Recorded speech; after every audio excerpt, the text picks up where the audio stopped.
नमस्कार from pizza to दाल चावल को आपण को स्वागत। आज मुझे सहित शेयर करने जाऊँगी ए टेस्टी सॉफ्ट और fluffy hot milk cake recipe.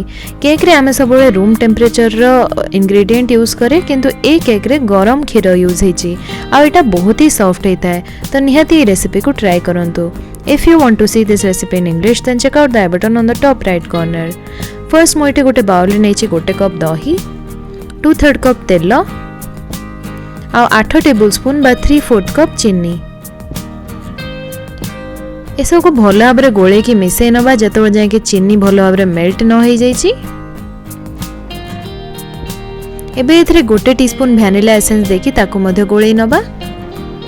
तापरे गोटे छाणता रखिकी सेथिरे दबा गोटे कप मैदा, 3 टेबल स्पून अमूल बा मिल्क पाउडर, गोटे टीस्पून बेकिंग पाउडर आ आधा टीस्पून बेकिंग सोडा ए सब को भल भाव में छाणी नवा।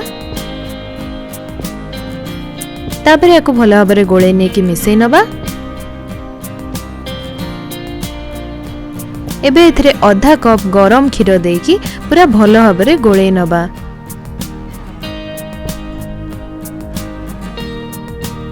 एठी मु किछि कट्टा ड्राई फ्रूट नहीं, ड्राई फ्रूट रे मुझे काजू किशमिश वालनट आउ आलमंड नहीं ए सब रे गोटे टीस्पून टिके मैदा गोले नहीं कि ताकू मध्य ए बैटर सहित गोले नवा। आपण चाहे ड्राई फ्रूट स्किप मध्य करि परिबे। केक बैटर आमर एबे रेडी हो गला। मुझे गोटे 7 इंच रो केक मोल्ड नहीं आ एथे भल भाव में तेल लगे दोची। तापर मु एथे गोटे बटर पेपर मध्य दे दोची। तापर हमर केक रो बैटर को ए मोल्ड को ट्रांसफर करि नबा। एबे मोल्ड को टिके तळे एमते बाडे देले यार एयर बबल गुडा को पळेबो। एको एबे 180 डिग्री सेल्सियस रे प्री हीटेड ओवन रे 35 रो 40 मिनिट बेक करबा।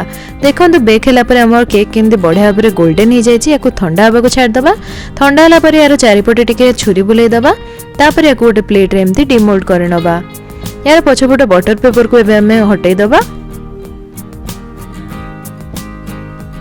आउ केक को सीधा कर नबा।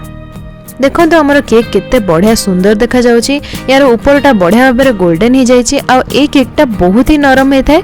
आधर जो आम मिल्क पाउडर बा अमूल देथिले तापई केक रो टेस्ट बहुत ही अलग प्रकार और बढ़िया लगी था। तो निहाती रेसिपी को थोड़े ट्राई करंतु और मते जानतु कि केमिति हेतिला। जदि आपनको रेसिपीटी पसंद आसला देन ए वीडियो को लाइक और शेयर करंतु और मो चैनल को सब्सक्राइब करंतु। Thank you for watching. Good bye.